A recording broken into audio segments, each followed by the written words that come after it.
This is the City of Waupaca, first Tuesday of the month, City Council meeting. Somebody want to take roll for us? Brian Smith. Here. Colin Dykstra. Here. Lori Chestnut. Here. Paul Hagan. Here. Alan Keelan. Here. Scott Perchatsky. Here. Dave Peterson. Here. Paul Mayo. Here. Dimitri Martin. Here. Mary Fair. Here. And Eric Olson. Here. 10 present. We have a quorum. All right, and so really the one item that's on there is for public discussion. And if you look in your packet, you have a public notice. This is from the City of Waupaca Inland Lakes Protection and Rehabilitation District meeting. And it just says that we're having a public hearing tonight for our annual meeting of City of Waupaca. And it's being held on the 7th day of September at 6 p.m. in City Hall. And it has the agenda on there, but the public hearing is actually has to do with the proposed budget for 2022. And Andrew, I'm assuming you're ready to address that for Sure. us? Yeah, so everything's pretty straightforward here compared to what we've done in the last couple of years. I'll take a brief moment to just update you on that lake management plan. So if you look back on some of the asks in the past years, that was to move forward with that lake management plan. That's still ongoing. It is a long process. We've actually had 2 meetings with the planning committee that we have formed. They've had a chance to review kind of the initial results, go over some goals and objectives, and then we'd be looking at probably a finalization of that plan, including the action steps in the spring or summer of 2022. So the reason we're requesting the same amount as we have the last couple of years, and you can see under the disbursements, under contract services, it was up in 2020 and estimated 2021. That's the paying of that lake management plan, which we did receive a grant for part of that as well. So that's in there. But the action plan, the request really comes for the action plan that we'll get from this lake management plan. And that'll kind of dictate how we move forward, what needs we have. Is it going after another, AIS plan, or is it implementing some AIS, mitigation type stuff, or is it something else that comes from the plan? So we're really just kind of looking towards that future right now. What's that action plan going to be? What are the steps that we're going to need to take to keep those 2 inland lakes as good as they are? Okay, and so I was hoping Kathy would be here, but she'll be down here in a few minutes. So the property tax part of that, you're looking at you're saying, that we have a balance of almost $9,000 and we only expect to have expenses of $3,600. So why are we going to tax $10,000 in 2022? Well, we're forced into that because can you explain that, Andrew? Or do we have to wait for Kathy? Because of what direction are you going there? Well, I was just saying that because of shared revenue? For this? That I don't know if that dictates in this. I think the ask. So the plan was to ask for that amount on a year-to-year basis. That proposed in 2022 $3,600 is not taking into consideration any part of that action plan. And my goal is to take that action plan and implement it right away. And that may include going after another grant and having to, pay 50% of maybe an AIS type study or mitigation type grant. So at this point, we're just trying to keep that fund at a point where we're able to do those types of things when we need to. Thank you for that explanation. But there is a reason why we have to stay at that $10,000 figure. We can't go below that, because if we go below that, we can't ask for that $10,000 amount again. Whatever we ask for is that we can't go above, but we can't go below either. Because once we ask for that amount, that lesser amount, that's where we're going to have to ask in the future. So we'll try and ask Kathy to explain that to us. I knew that, but I forgot it. I'm going to use my 65 and over card again early in the meeting tonight. So, anybody have any discussion on the budget? Anybody in the audience that would like to make comments on the budget proposal for 2022? Any council members or staff that would like to make comments on the proposed 2022 budget? All right, if not, I'll declare this hearing closed. It's closed at 6:10 PM. All right, let's go right into the city council meeting.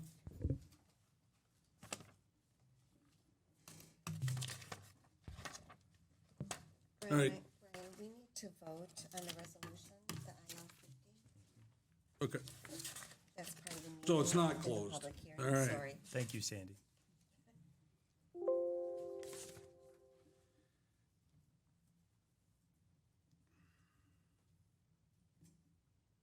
So we had a public hearing and now we're having a regular Inland Lakes meeting. Is that what you're saying? Okay. All right, so we just had the public hearing on the Inland Lakes. We closed that hearing and now we're actually having a annual Inland Lakes Protection and Rehabilitation District meeting.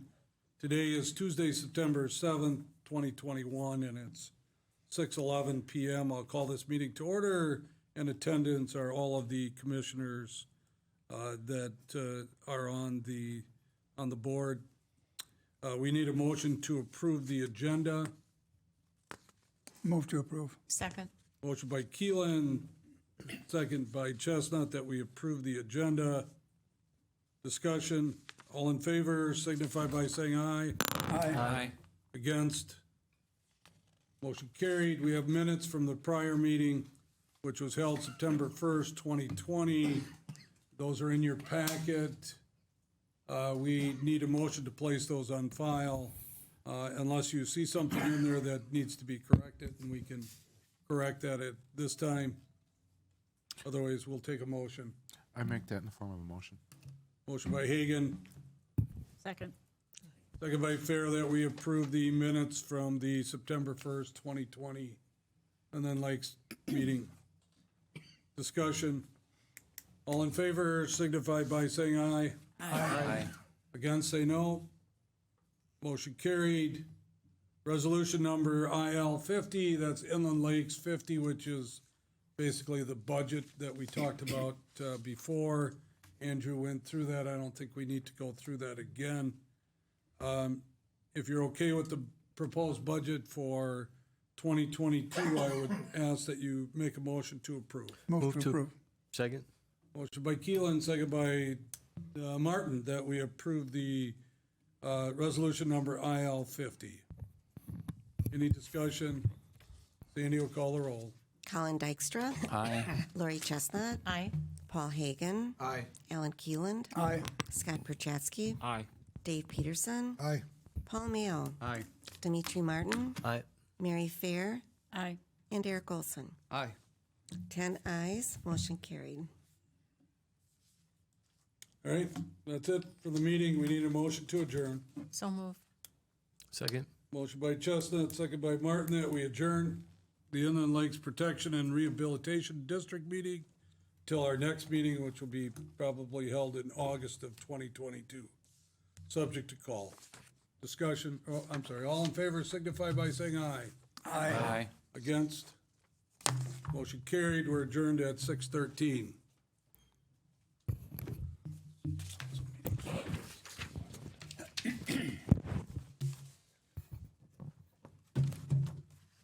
All right, next up, we have a regular council agenda. I'll call that meeting to order. As always, we'll begin with the Pledge of Allegiance. Pledge allegiance to the flag of the United States of America and to the republic for which it stands, one nation, under God, indivisible, with liberty and justice for all.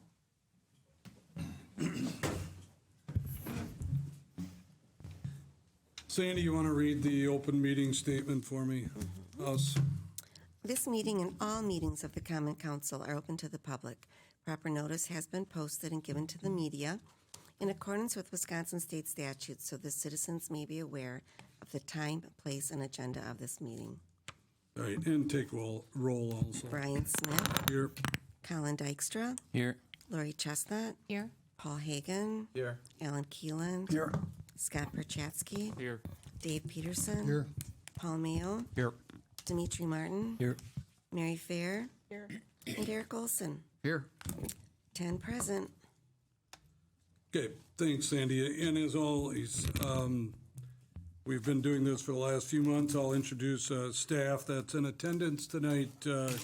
We have Sandy Stibbs, our city clerk, who you've heard from, Aaron Johnson, our city administrator, Peg Burrington, our librarian, and then our newest member, Jarrett Rayque, who's our community development and economic development director. Jarrett, welcome tonight. And it looks like Russ Montgomery is playing Justin Barron's tonight. Should be a step up. Andrew Barron's our Parks and Rec director, and Chief Brian Hozell. And behind the curtains is, as always, Josh Warren. Kathy is in the process of getting ready for the committee of the whole meeting, and she'll be down in a little bit. I don't think we have anybody on We do not. virtually tonight. That's got to be the first time in about 18 months there. All right, let's go to the consent agenda. Those are items that we would vote on with one motion unless you want to see one of those items moved to the regular agenda. So at this time, is there anybody that would like to see one of those items that's listed under the consent agenda moved to the regular agenda? There are, I think the agenda is as printed here, so we would need a motion to approve the consent agenda. Move to approve. Second. Motion by Olson, second by Chestnut, that we approve the consent agenda. Discussion. All in favor signify by saying aye. Aye. Against, motion carried. Regular agenda, no additions to that. Again, we just need a motion to approve. Move to approve. Second. Motion by Fair, second by Martin, that we approve the regular agenda as printed. Discussion. All in favor signify by saying aye. Aye. Against, motion carried. Non-agenda items and announcements. We have a couple of proclamations. Sorry, I'm not ready on here. I have it. Thank you. All right, we have National Rail Safety Week, whereas 1,889 rail grade crossing collisions resulted in 670 personal injuries and were responsible for 201 fatalities in the United States during 2020, and whereas 1,088 trespassing incidents have occurred in the United States, resulting in 532 pedestrians being killed and another 556 injured while trespassing on railroad property rights right-of-way during 2020, and whereas educating and informing the public about rail safety, reminding the public that railroad right-of-ways are private property, enhancing public awareness of the dangers associated with highway rail grade crossings, ensuring pedestrians and motorists are looking and listening while near railways, and obeying established traffic laws will reduce the number of fatalities and injuries. And whereas the International Association of Chiefs of Police, National Operation Lifesaver, United States Department of Transportation, and all local, state, and county and railroad law enforcement officers, first responders, and railroad corporations commit to partnering together in an effort to educate at a national level all aspects of railroad safety to enforce applicable laws in support of National Rail Safety Week. Therefore, I, Brian Smith, Mayor of the City of Waupaca, do hereby attest my full support proclaiming September 20th through the 26th, 2021 National Rail Safety Week, and encourage all citizens to recognize the importance of rail safety education. That's the first proclamation. And then the second one is a proclamation for the Waupaca Area Chamber of Commerce. And this one is, whereas the Waupaca Area Chamber of Commerce has been serving the Waupaca area since 1931, and whereas the chamber provides a wide variety of services to their members, investors, including advocacy and economic development, and whereas the chamber promotes tourism and events, and whereas the chamber works to solve critical economic challenges, including labor shortage, and encourage entrepreneurships, and whereas the chamber is a critical partner and problem solver with the unique ability to work with stakeholders from both the private and public sectors, and whereas the chamber does not always receive the recognition and credit they deserve for making the Waupaca area a better place to live, work, play, and visit. Now therefore, I, Brian Smith, Mayor of City of Waupaca, Wisconsin, do hereby proclaim September 2021 as the Waupaca Area Chamber of Commerce Month throughout Waupaca area, and I commend this observance to all our citizens. All right, and I know Terry's was here? Still here, okay. Absolutely.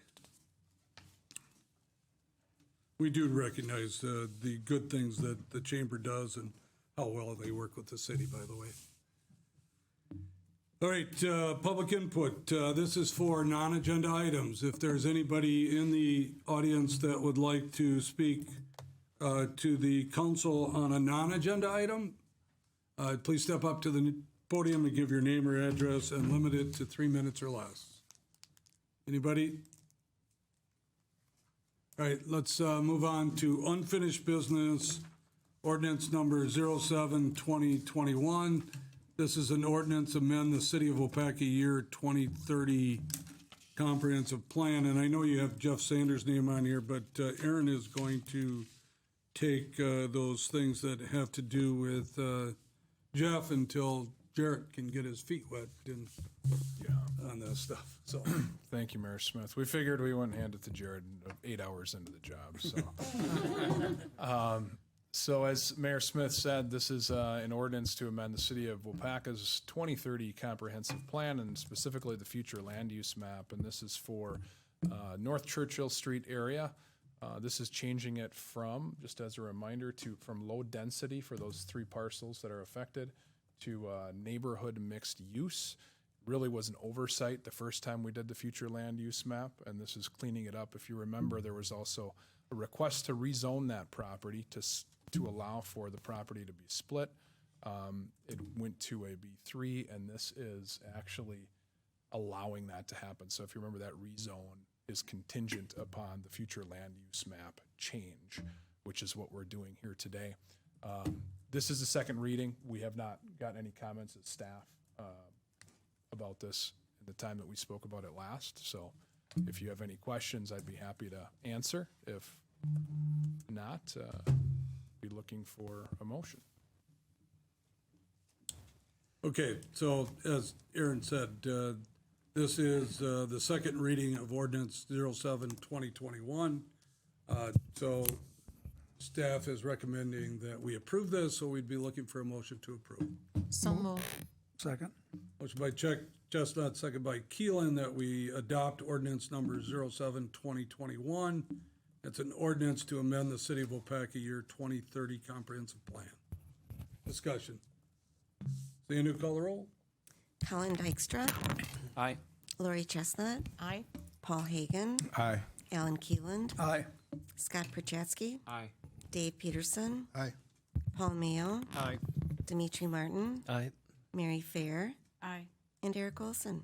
Aye. 10 ayes, motion carried.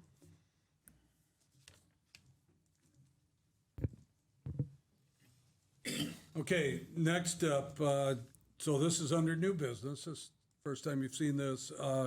We have a request, and it's as a license report for a liquor license that is not being used. We actually have 2 liquor licenses, regular liquor license, that are not being used in the City of Waupaca, and we have a request from area business. They would like to apply for that Class B license. And Aaron, I think you're set to explain this. I know Chief Ozell is on here, and I know Jamie McCallum, who's the agent requesting, is also in the audience tonight with a couple of support help there too. So, Aaron, you want to just lead us through that? Yeah, thank you, Mayor Smith. So this is, as he said, a license for one of our limited liquor licenses that we have right now. We do have two, as Mayor Smith mentioned, available, which is pretty rare. We've gone probably 20 plus years without having some in the past. So this is one of those two that are currently available that are not above quota. They're not the extra ones. And we've been in conversations for over a month with Jamie. And not only is she looking to do this, but she also came to the CDA and is working to improve that building through the CDA Downtown Business Incentive Program and using that to kind of make this a possibility. Just to really briefly set it up, and then I'll turn it over to the applicant to explain some of the details, and then Chief Ozell, and then back to me. But looking to change that property, which I think you guys all know where the Blue Angel is on the corner of Union Street and Main Street there, to have it be, it's been a salon for a long time, to be retail in the front, and then in the very back, salon in the middle, and then very back be a kind of a cocktail, Grand National Cocktail Lounge, just kind of as they're explaining it. They have been sent all of the requirements through the Department of Revenue that you have to meet to qualify for a license like this, assured us that in the application process that they will meet those. And without taking any more thunder, if you guys, any reps, Jamie or Vicky, if you guys want to speak to it at all or have anything to add, certainly feel welcome to. If not, that's okay too.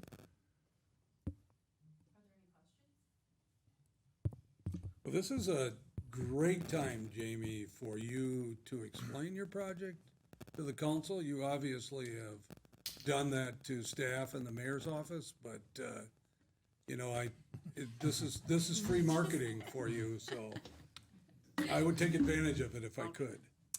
Well, so I've had this building for, come November, it'll be 9 years. And I feel like I've been cutting hair and trying to get the whole entire picture, or the whole entire building restored.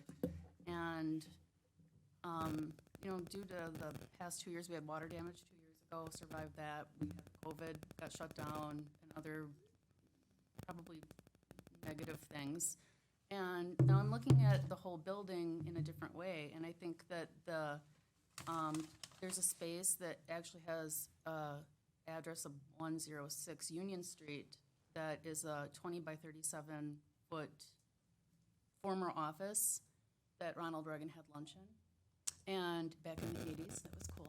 And so it's got a little bit of a claim to fame. I was impressed. So it's got, right now we're at the point where we are putting in an appropriate bathroom, working with Jane Drager and the zoning committee to try to get this done. It's gonna be comfortable. It's not gonna have a huge bar. It's not that big a space, but I think it's gonna be really fun. We'll be open at least 4 nights a week. I think it'll be a really adorable place to have a shower or anniversary party, things like that. People have already been asking me. I mean, I've been deflecting questions about, can we use the ballroom? Can we use this space? Can I have a place for this for 9 years, as long as we've owned it? So I'm personally at a point where I still have more work in me. I'm up for it. I'm excited. We're at a point where we can afford to do this too. And with the city's help, it's been wonderful.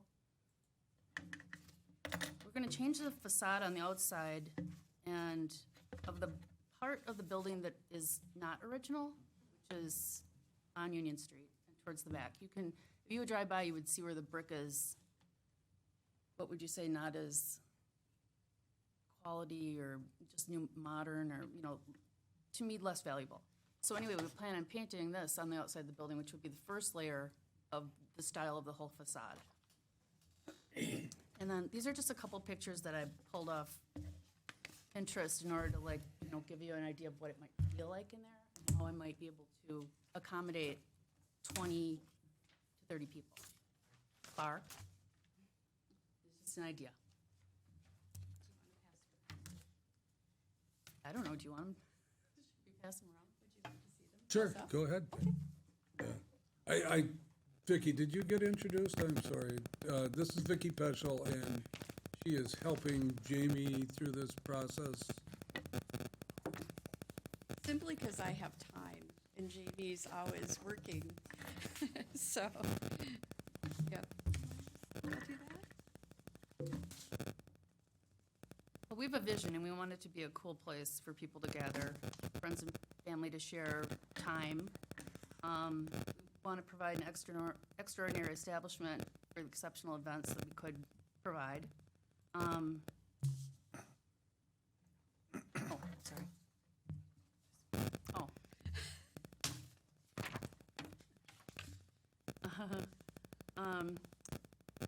The lounge will be open for regular hours and to the public for private events. Inquiries have already been made, like I said already. The timeline for opening, we want to open New Year's Eve, and I think it's doable.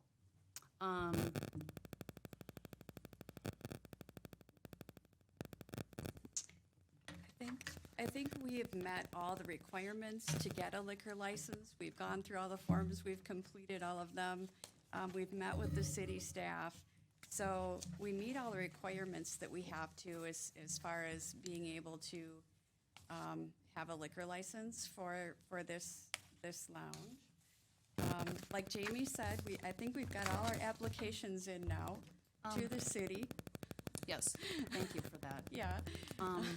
But one other piece that might be missing is that this space is what I'm hoping, and per our architect Robert Accord's plans, that there will be an elevator that will head up to the ballroom. So ultimately, it will be a lounge, but it's also going to serve as the lobby for the ballroom, which hasn't been used since, I think, 1980 maybe, when the Petersons owned it.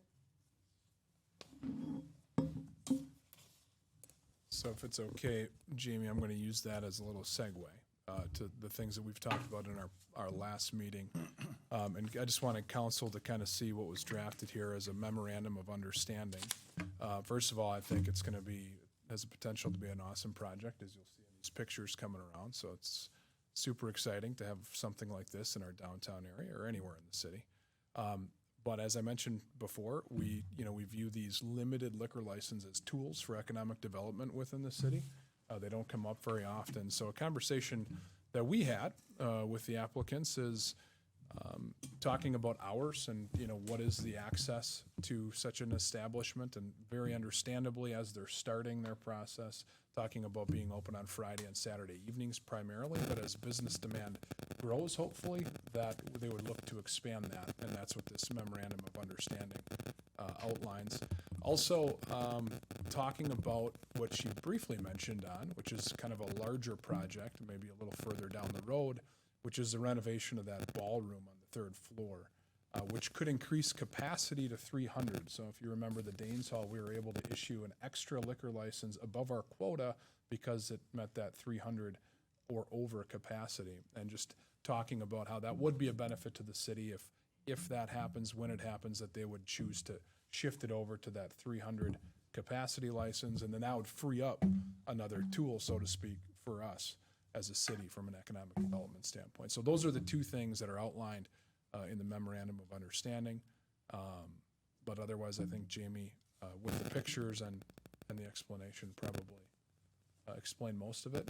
Chief, I don't believe you had any concerns in going through the details that they presented to you.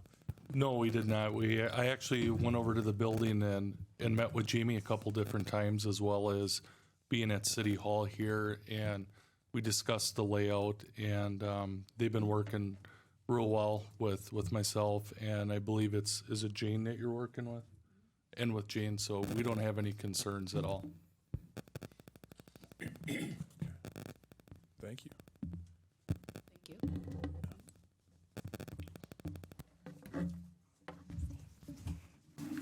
So, what they're requesting then tonight is approval of that license report 1549, which is a Class B intoxicating liquor license and a Class B fermented malt beverage license. So if you're okay with that, we would ask that you approve that with a motion. I would move to approve Second. license report number 1549. We have a motion by Chestnut, second by Martin, that we approve of this request. Any discussion?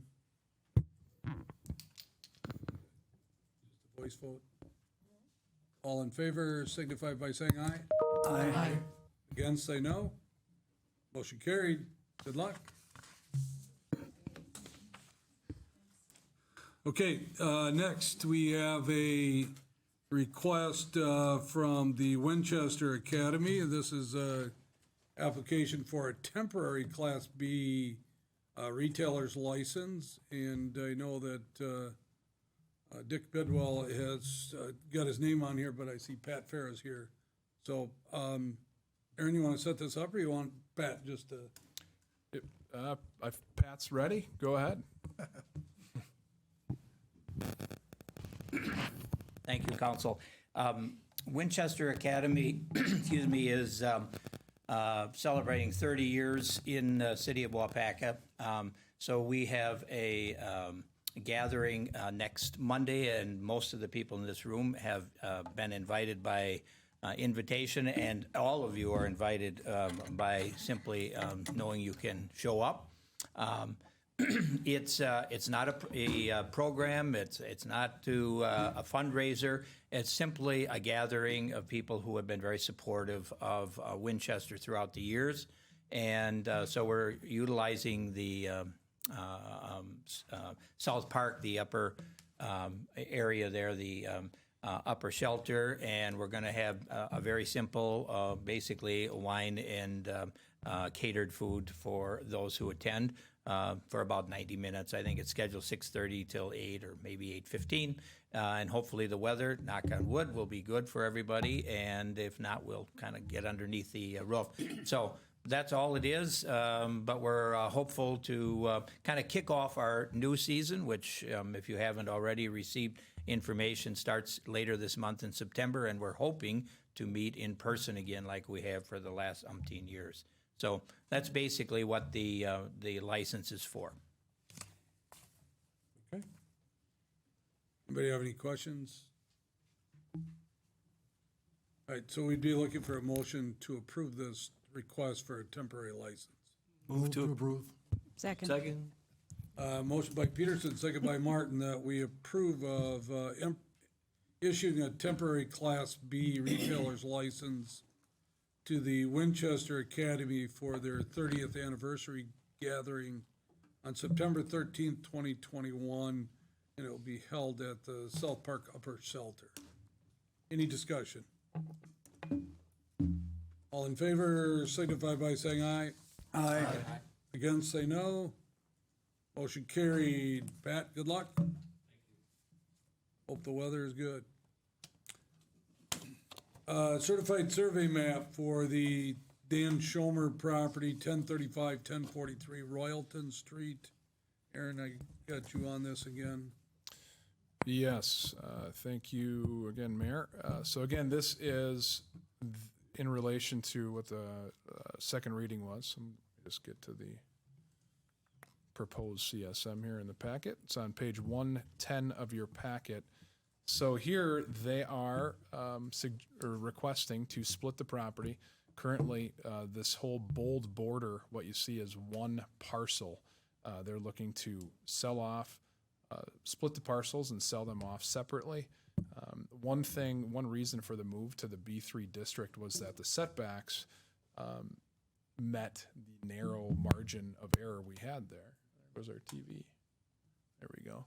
So this is 10-foot setbacks, all the zoning, all of the new creation of the lot. It meets a legal lot within the city zoning ordinance. Another important thing was that actually there's firewall construction from a commercial buildings code that needs to be met. It exceeds the minimum distance from the building for that, so nothing needs to be done structurally with those walls. So really, from a staff standpoint, this is all a part of that process, the rezone, the future land use map amendment, and now this is kind of the final step in getting the parcel split to do what they want to do with it. So the staff would be recommending approval of that. All right, anybody have any questions? Again, we would just be looking for a motion to approve the certified survey map. Move to approve. Second. Motion by Olson, second by Chestnut, that we approve the certified survey map for Daniel Schomer at 1035 and 1043 Royalton Street. Discussion? Sandy, will call roll? Colin Dykstra. Aye. Lori Chestnut. Aye. Paul Hagan. Aye. Alan Keeland. Aye. Scott Prochatsky. Aye. Dave Peterson. Aye. Paul Mayo. Aye. Dimitri Martin. Aye. Mary Fair. Aye. And Eric Olson. Aye. 10 ayes, motion carried. Okay, rezoning for Foundations for Living. This is at 1421 Churchill Street, and this is the first reading.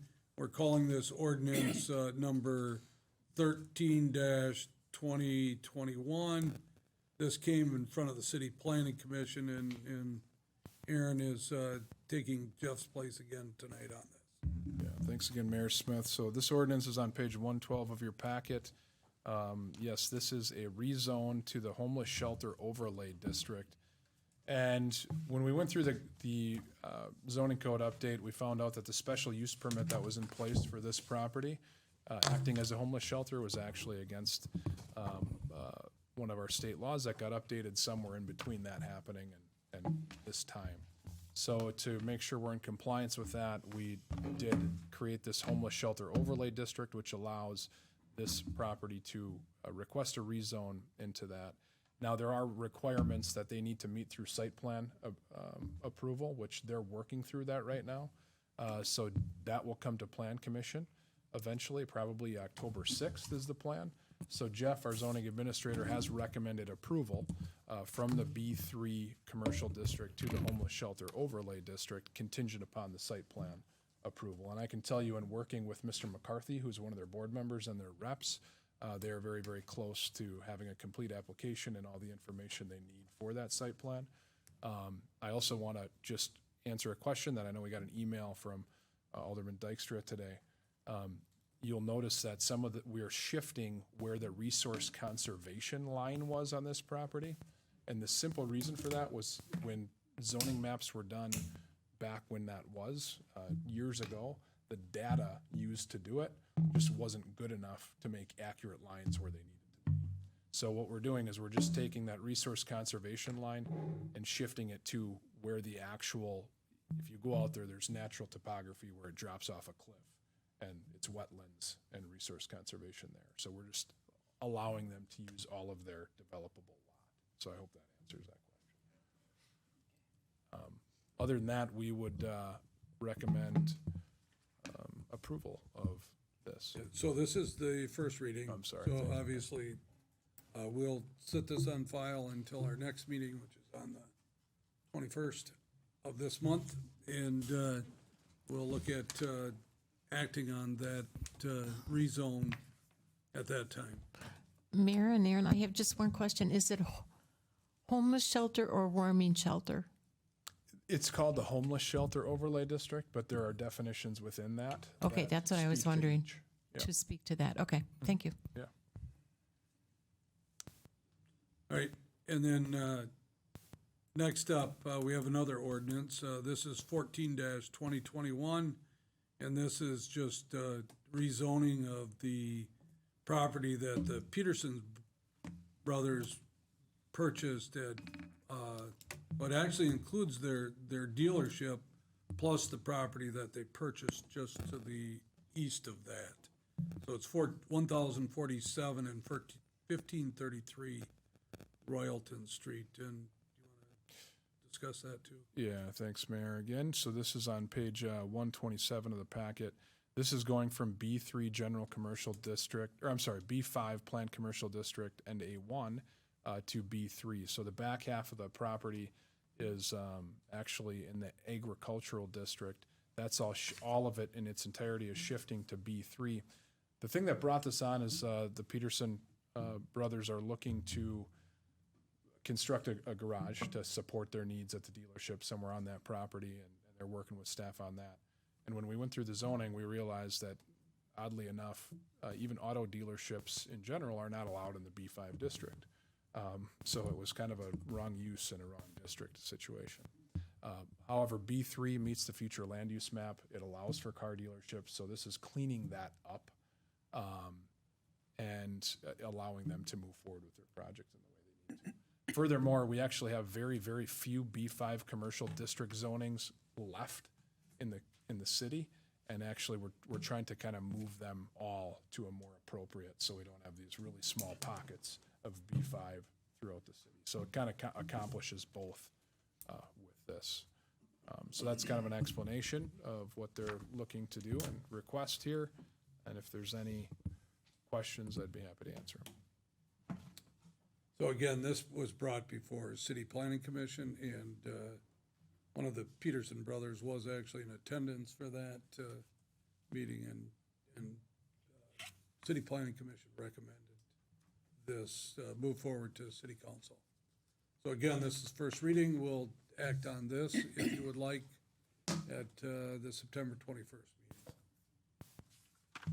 All right, next up, we have creation of a Waupaca online low-income pricing tier, and Josh is our man there.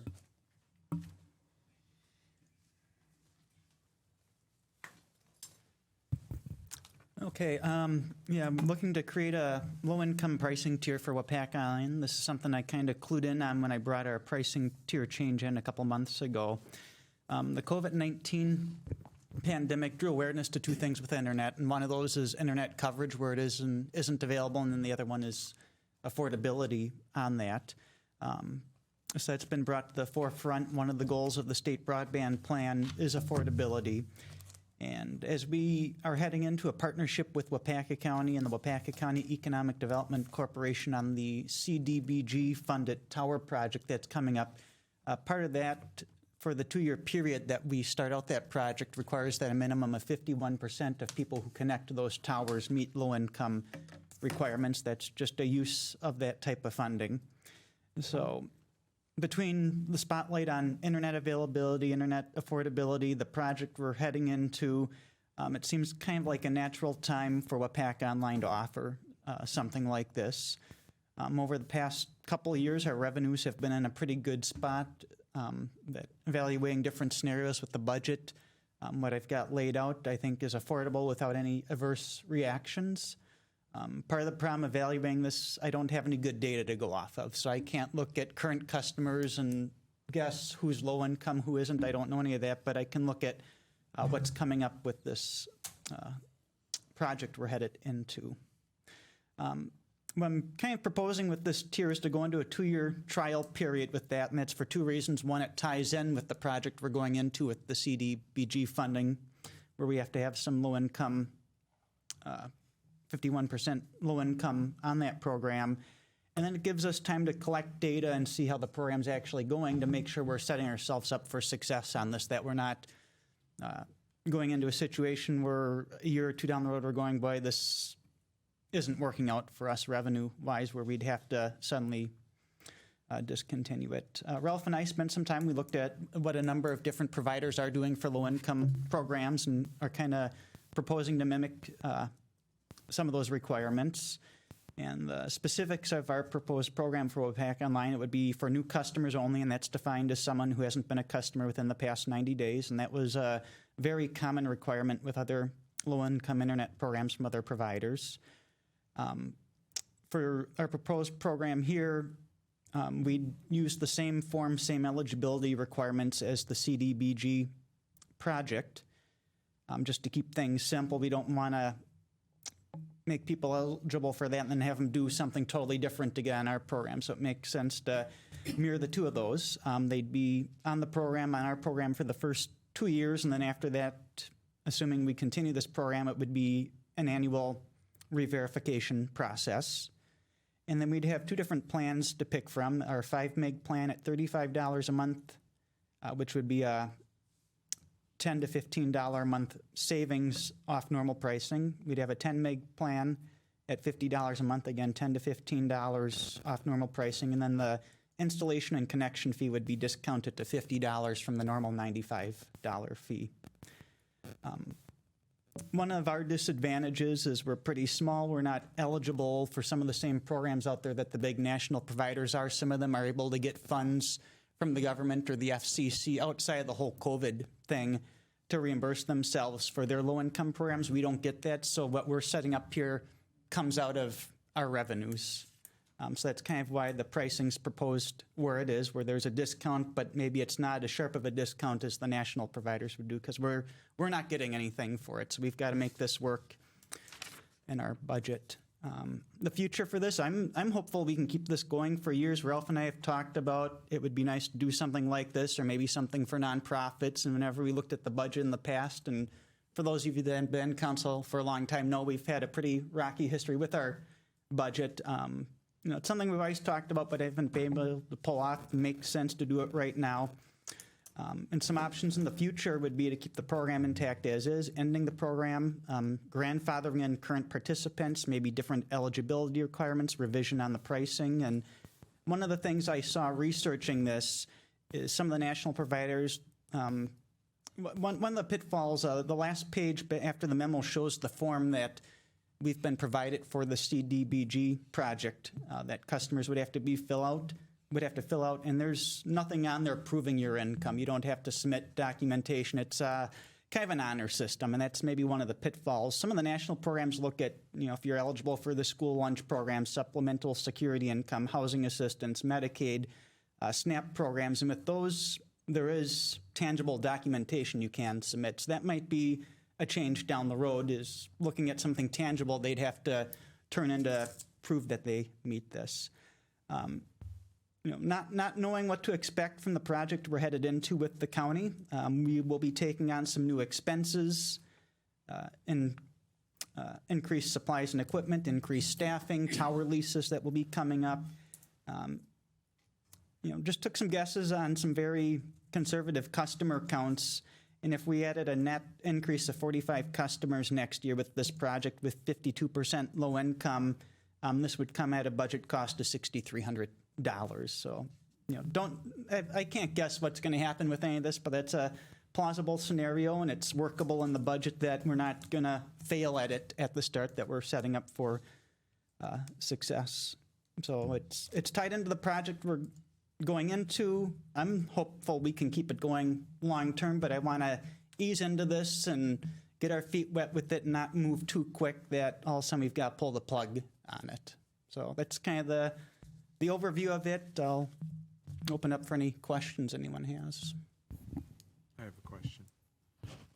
For funding for the low income portion, did you look at any specific entities like the Community Foundation or other particular foundations or areas that might be able to subsidize that? So that was something we talked to Greg Roman, the grant writer, about a little bit, and we were kind of on the fence of maybe applying for a grant or something. And those grants are an annual thing. Are we going to go back year after year and apply for a grant? And we don't have the data going in to know how much to ask for. Do we ask for the max and hope we end up using the max? Do we return what's left over? And the other thing that kind of bugged us a little bit on going after a grant, especially something more local like that, is we'd be taking money away from other really quality community projects to help pay people's internet bills. And that kind of didn't settle totally well with us.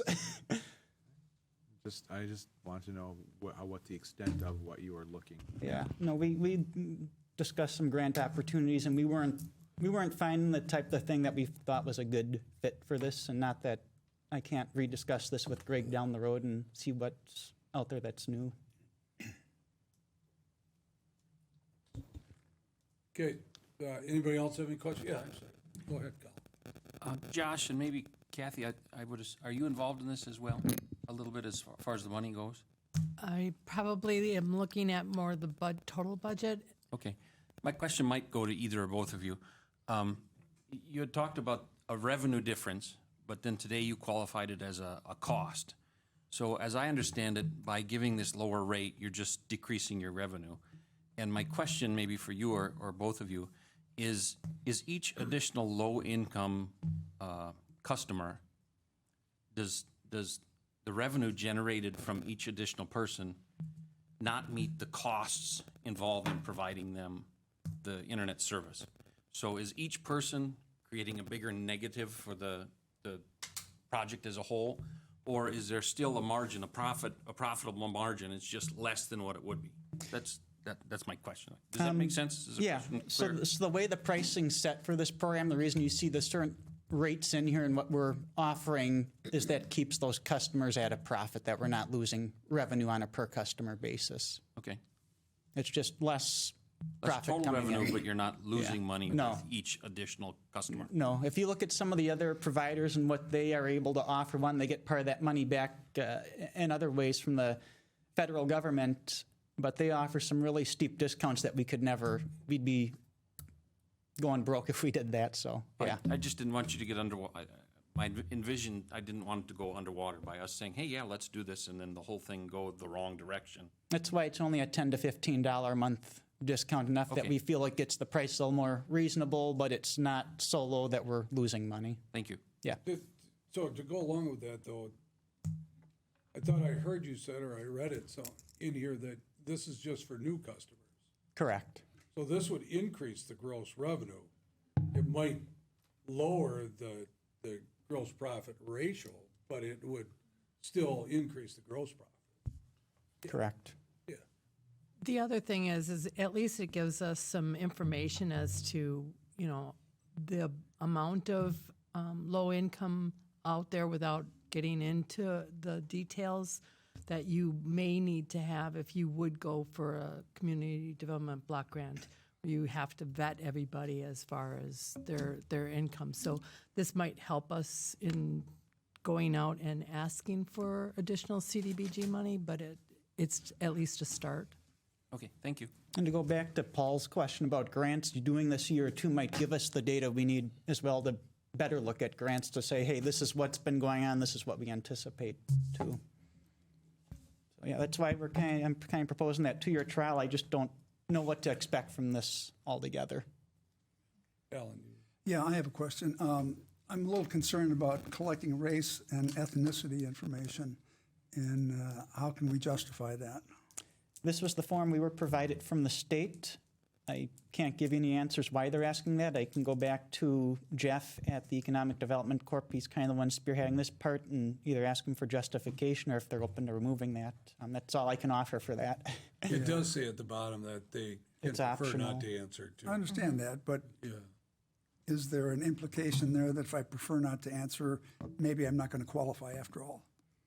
And that bothers me. Any questions about race or ethnicity always bother me. And I don't know if Counselor has anything to say about that. I don't. I could look into it and get back to you if there's a legal issue. Yeah, my preference would be to remove it because it is not income-based.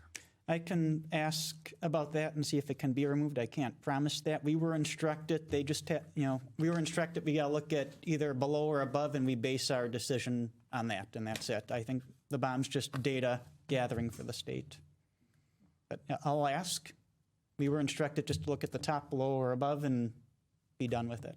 Thank you. Yeah, I guess you could look at it, and I don't disagree with you, Alan, but I guess you could look at it also as that you are collecting data that might help you to receive grants in the future based on the amount of minority people that apply for this too. So, Kathy. Those are the questions that are on CDBG grants. So that's probably why our CDBG CV information does look at ethnicity also. It is anything that's tied to a low income, you can get that information. That people don't, it's optional. It doesn't qualify or disqualify anybody, but it does help with the servicing the groups that you have for being able to report back to the community development block grants. So I think, if we can get some of that information, whether it's, it's all just based on people giving that information. That's all we can ask for. They don't have, it's not that it's not illegal for us to ask it. It's part of what we're looking for information. Laura, you had a question. Yeah. Josh, you're not asking for income verification, is that correct? And why are you not? I mean, people are so used to doing that. What are your thoughts? I'm trying to keep this simple. I'm, closely tied to the project we're going into. This is what we were given. This is what we were told we need to fill out. And I don't want to send my staff into someone's house, hey, you got to fill this out, and then you got to fill this out, and then you got to do this. I just want to keep it simple and clean. And I anticipate once we're past that 2-year threshold, maybe looking at some of those other requirements I mentioned where they have to verify if they're on that program. But this is all the state's asking for, to verify the CDBG part, and we just want to be clean and consistent. So that's kind of why I'm not permanently setting this in stone. I think there'll be some small revisions to this longer term, how we operate it. Okay, thank you. Yeah, and some of my staff's a little leery already about having to get stuff like this filled out, so. Yeah, right. I think that maybe you shouldn't have that. I think it'll be fine. I think the biggest worry is what if someone says, I'm not going to fill this out? Do we turn them down? Do we just count them as a full income person? That's their choice. Yeah. And that's what, that's their choice. And we've got that requirement dangling in front of us. 51% of the people on these towers have to be low income for the first 2 years. So that's all we're focused on. It's a good program. I think it's really good what the county's doing with this. It's just the funding they chose to use for this has that one requirement that has to be met. And, we were given some data countywide on low income versus regular income. And, most of the towns we'll be servicing are anywhere from about 35 to 50-ish%. So it's not a huge shift from what we need, but there are some areas that are a little lower. A question. So do we have to use this form in order for people to apply? Or could we just cut off the bottom? I couldn't agree with Ellen more about asking a question about race and ethnicity if it's not this isn't really an application for the CB. So hard to say. CDBG. CDBG. So do we have to use that form? So as part of using the state grant money, this is what they gave the county. This is what needs to get filled out and turned in for each person served by the project. So these get collected, the data gets turned into the state. So the project really is married. The project you're doing and the low income pricing. I'm marrying together our low income pricing project with the county project that we're doing because it naturally fits. And like I said a couple minutes ago, instead of having different forms, we can go in, here's the one thing that has to get done.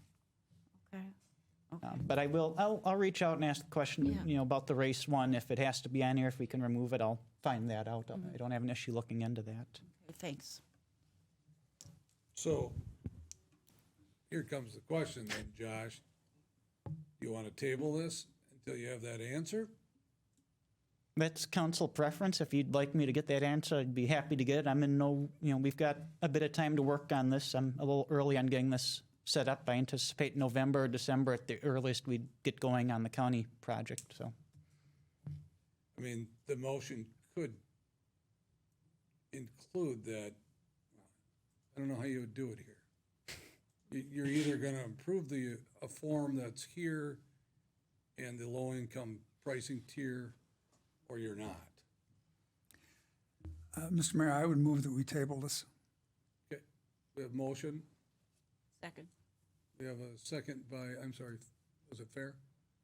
To table this until our next city council meeting. There's no urgency. Okay, all right, let's do that then. All in favor signify by saying aye. Aye. Aye. Against? Motion carried. Josh, Thanks. thank you. All right, next up, we have our issues, project discussions, and these are where we have no action required, but it's usually informational We're going to talk about the strategic plan update, which, if you remember right, that has to do with the downtown business incentive program. And we've been doing this for a few months now, so we got some pretty good data for you. And I know Aaron just told me that Andrew Dane, who is leading this for us, is on virtually with us. So, Aaron, I'll let you set it up, and then you can maybe get Andrew involved. Thank you, Mayor. So we are getting back to getting some strategic plan updates to our council. One of our strategic plan items is to strengthen the downtown Main Street area. You guys have heard about the Downtown Business Incentive Program. It's been a while since you've received an update. Plan commissioners did receive an update this past month. We thought it would be appropriate for council to receive the same. I know my name's on it, but as Mayor Smith said, Andrew Dane's really taken a lead on this and gave the update to Plan Commission, thought it'd be appropriate for him to share what I believe is very, very positive news. So Andrew, if you can hear us and see us, hopefully I am sharing the screen with your update and the numbers. So can you hear us, Andrew? I can. Can you hear me? Yep. Yes, sir. Okay, fantastic. Well, thanks for letting me join remotely for this. And yeah, we're excited to be able to share some of these early figures back on the program that we created. And I was just kind of going back to take a quick look at when these applications started coming in. It actually, we really got up and running in March and April. Really, April's probably when we really hit the ground running. So we've been up for maybe 6 months, something like that, half a year. We have had 28 projects, or 27 projects really. One's pending some additional information, but we've had 27 projects approved for funding by the CDA. And those include the facade and the repair programs. One of the things that I'm kind of excited about is that we do have a nice geographic mix across the downtown, but we also had a nice concentration of projects up on that 200 block of North Main, where we know several buildings that needed some help up there.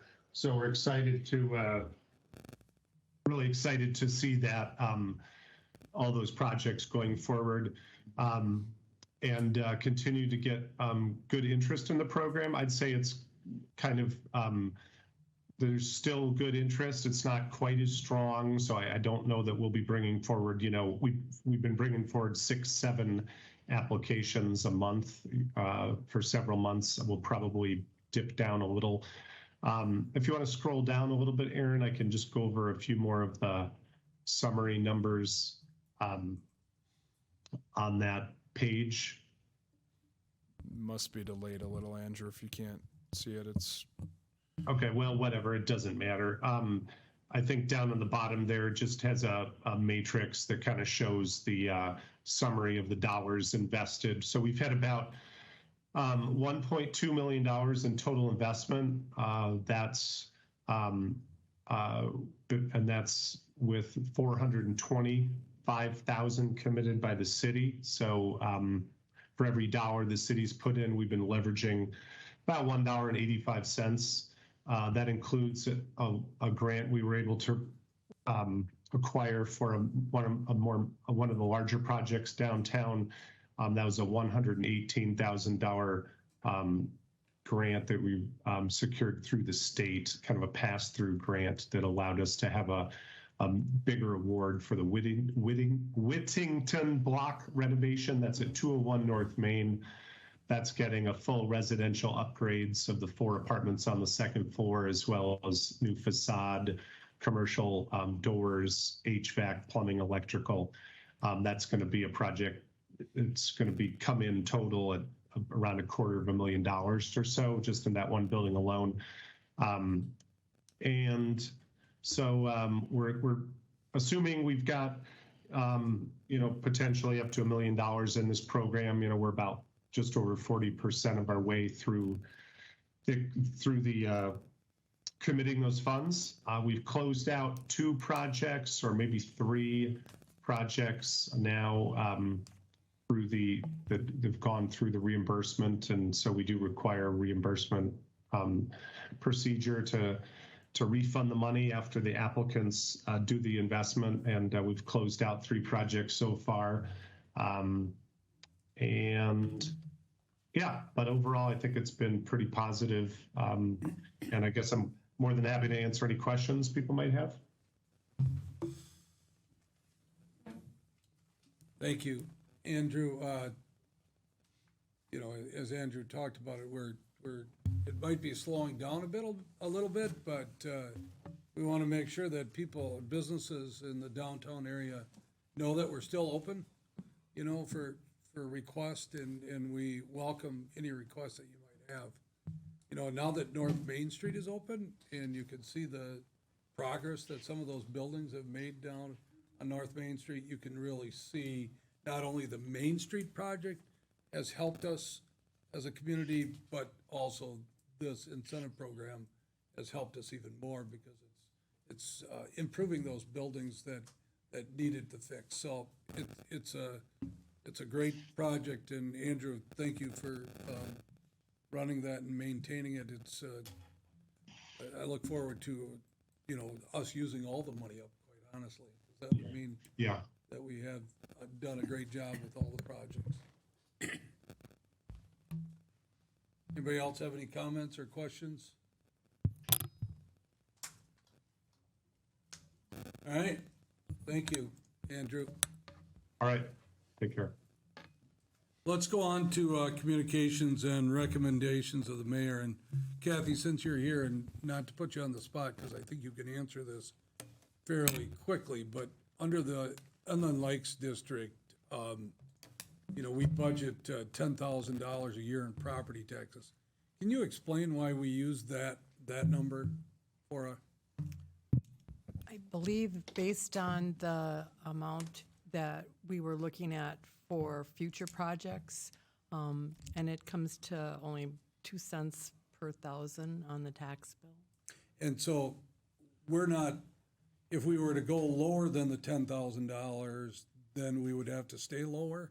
It would, you're right. Once we do create that that levy amount, we're under levy limit law, then it's only based on the percentage that we can increase.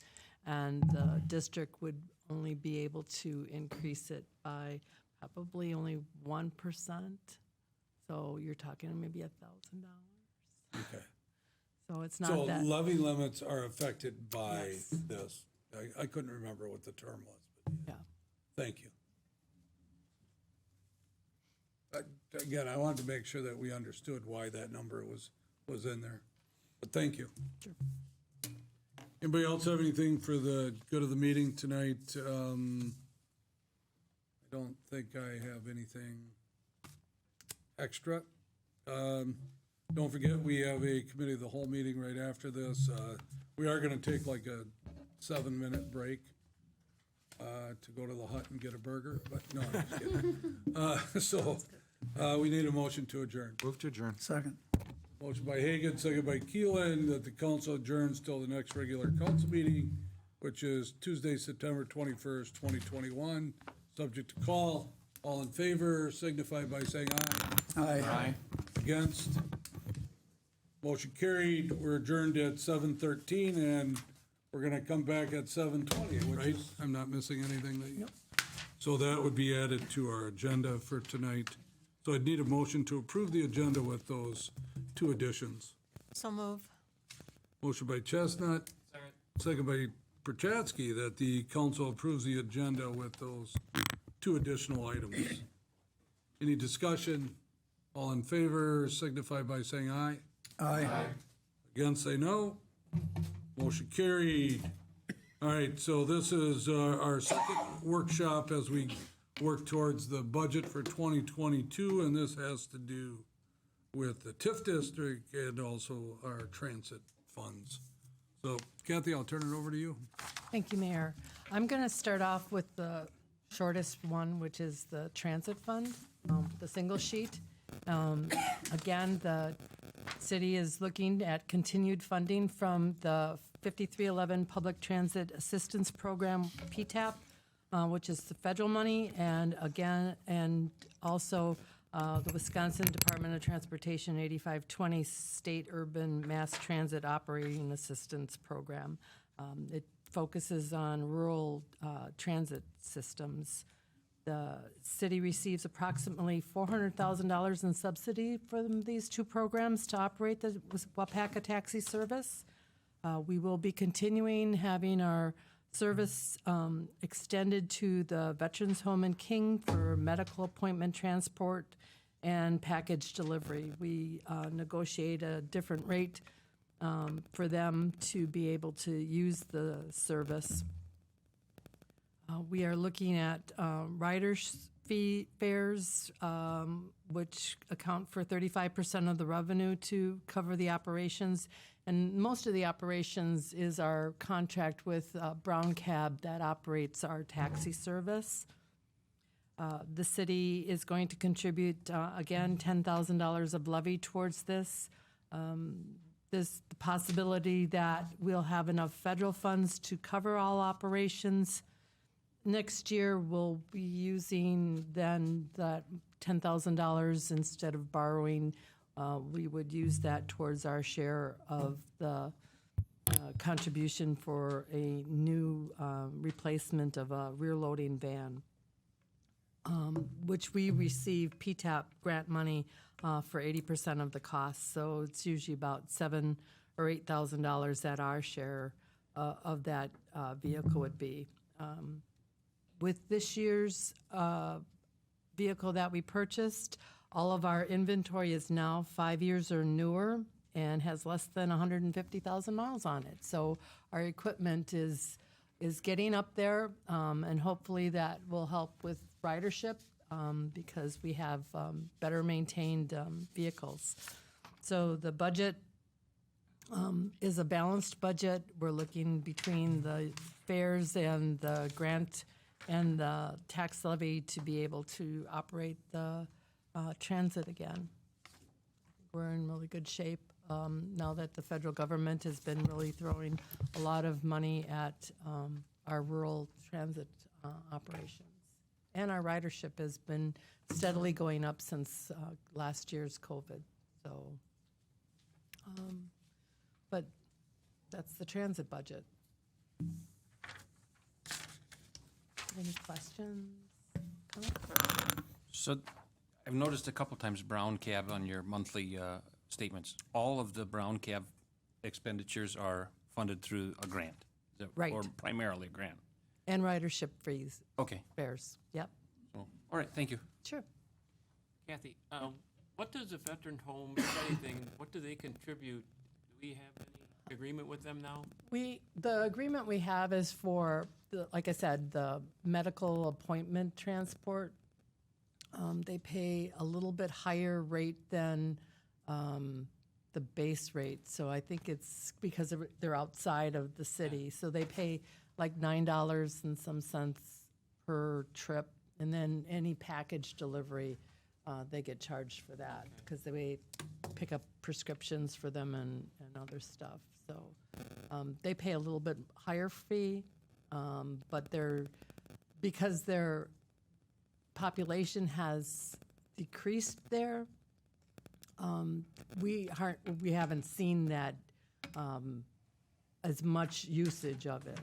So we're kind of looking at the costs that they have. Thanks.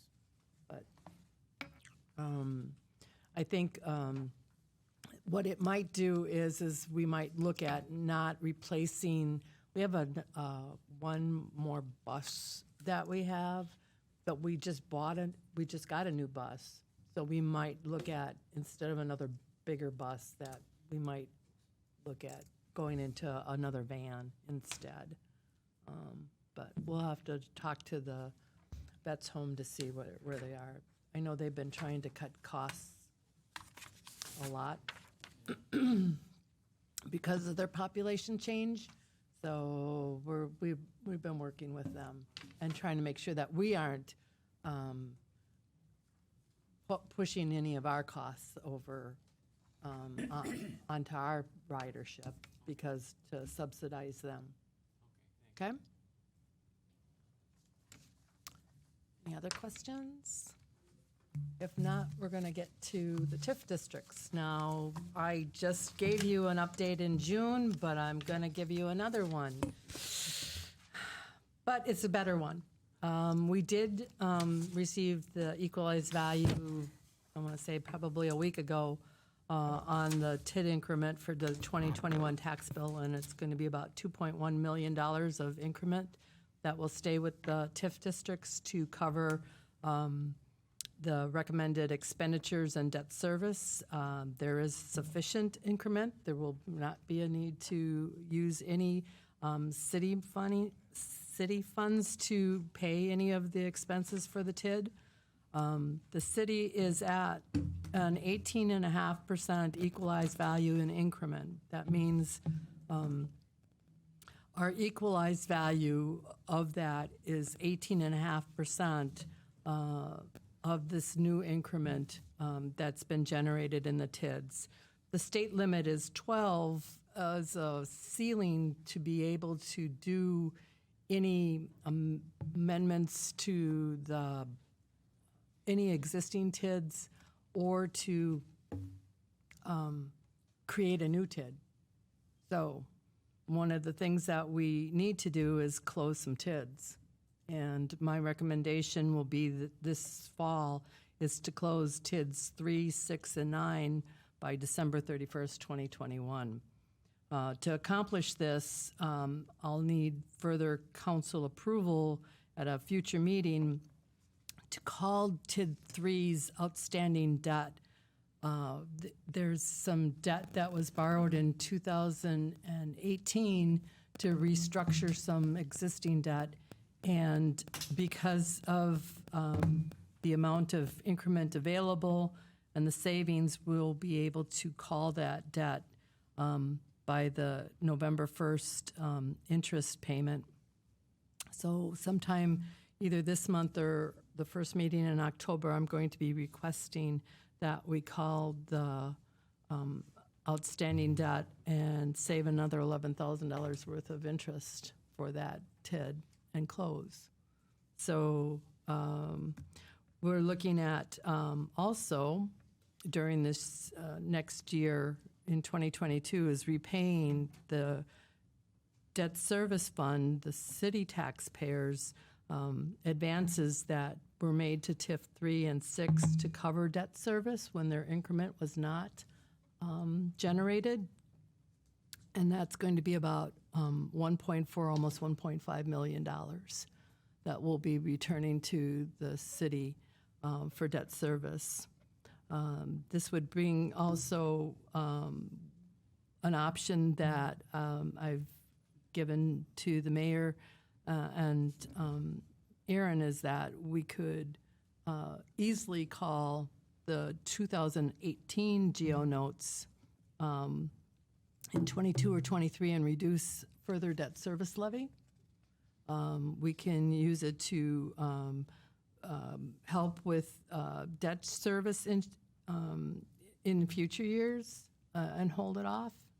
But we'll be in a good place to do any of the 2022-23 capital improvement plan and the public works garage. So without impacting the city taxpayers. So the closure is going to, of those three TIDs, is going to return $43 million of equalized value to the tax rolls for all taxing jurisdictions in the 22 tax bill that's collected in 2023. This will allow for 11.7 million of new TIF increment to be created without reaching that 12%. So we'll be under about 9% of our value will be of incremental value will be in our TIDs. So that's good. If we're looking at creating any new TIDs, amending any boundaries of current TIDs, and there will be a possibility of a reduction in the mill rate then. not so much the tax levy, but the mill rate. So what the tax levies are divided into to come up with the rate.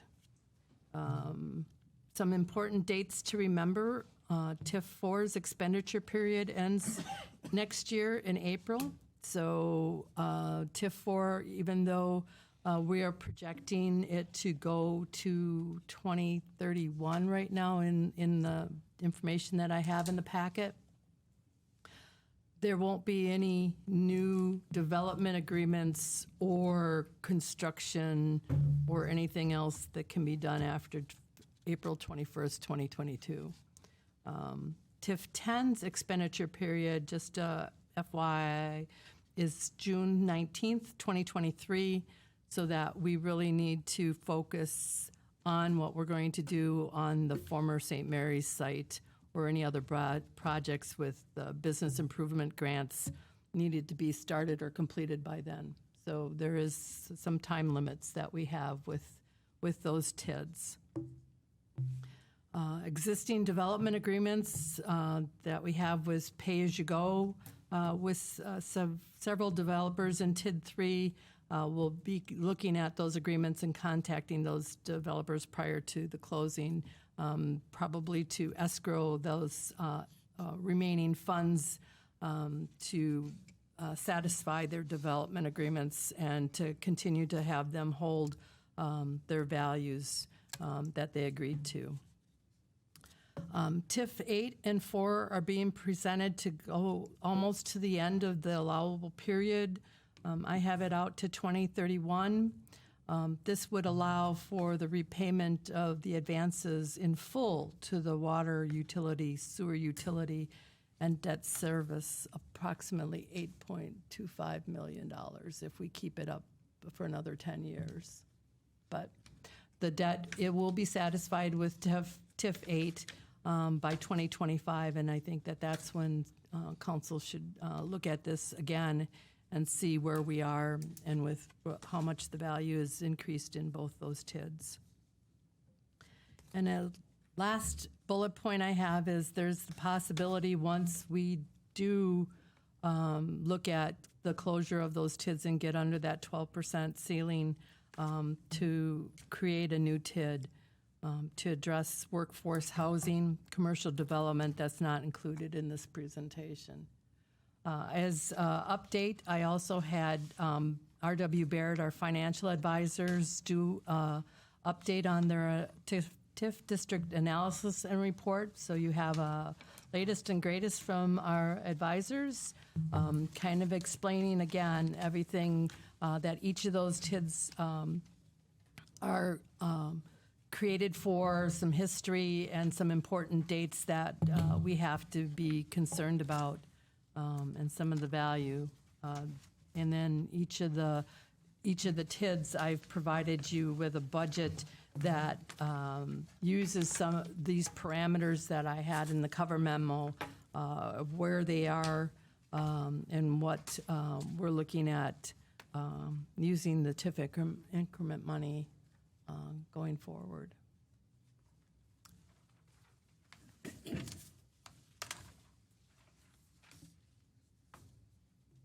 Thanks, Kathy. So you can see the data that's behind there, that all of this data that's behind there was prepared by Baird, is that correct? I prepared all of the spreadsheets. So the spreadsheets are what we normally get updated and anything that has Baird's little placard on it is what's been updated. It's the back of the packet. Okay.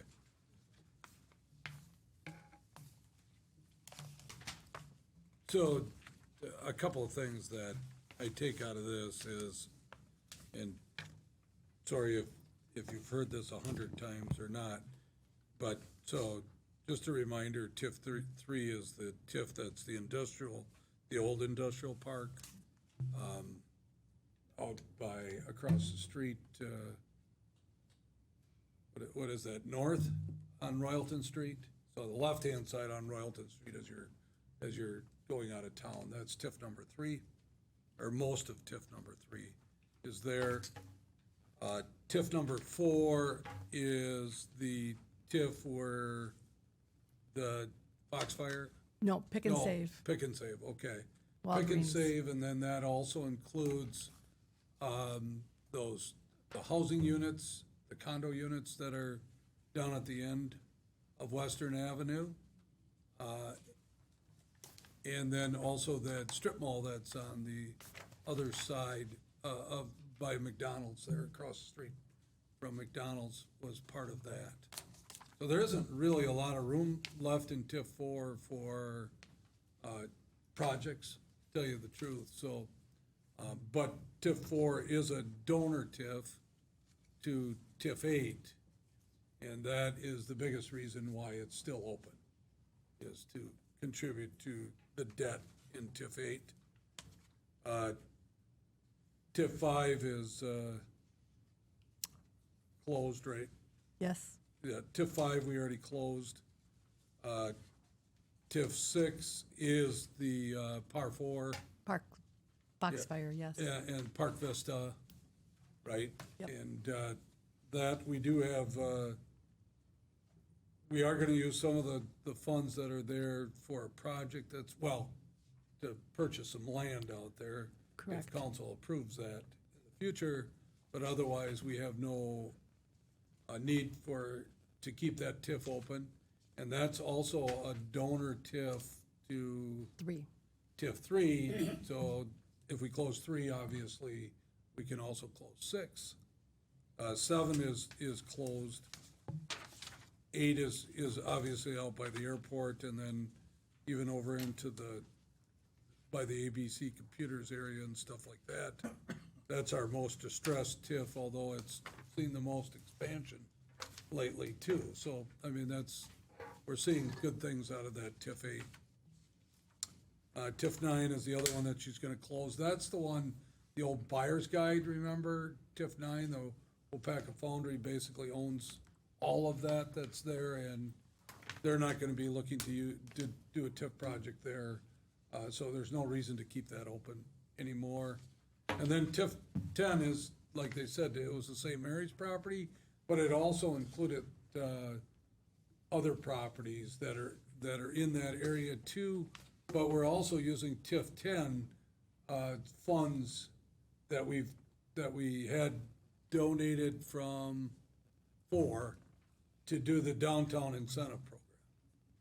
Okay, so that's just kind of an idea of what to do to get below the 12% in equalized value is really important. I think that's the one last thing we really want to make sure that we can do, and this will get us below that 12%. Do we want to start a new TID? That's a discussion for another day.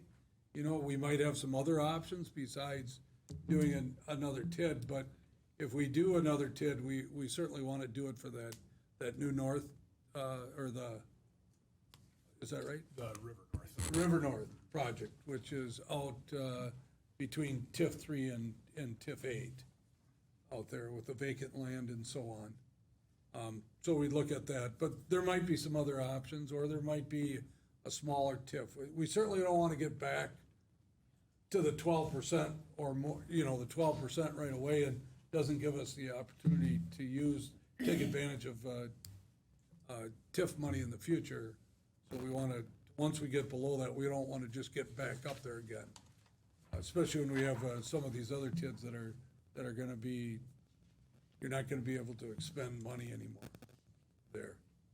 So Kathy, the final result, as we talk about budget 2022, when we talk the transit program, obviously there's 10,000 that's going to come out of taxpayer monies, but as far as the TIDs are concerned, there is no money that's coming out of taxpayers. No, in fact, like I said, the TIFs are going to be paying back the taxpayers for debt service that they had given up for. So, and about $1.5 million. Right, awesome. Paul?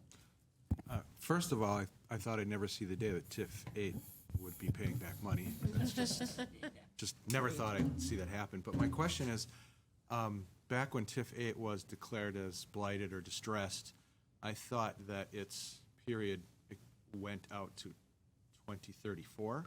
It does. Okay, But so- I don't need that, even those extra years to Okay. pay back So in full. You were thinking 2031 would be, okay, that's what I wanted to know. Yep. Unless there's a reason to keep it open. But, I mean, that's a long ways away. Well, but the only problem is the expenditure period's over with that. So you know, all you can do is pay off the debt and pay back the advances. You can't create any new development agreements or anything like that.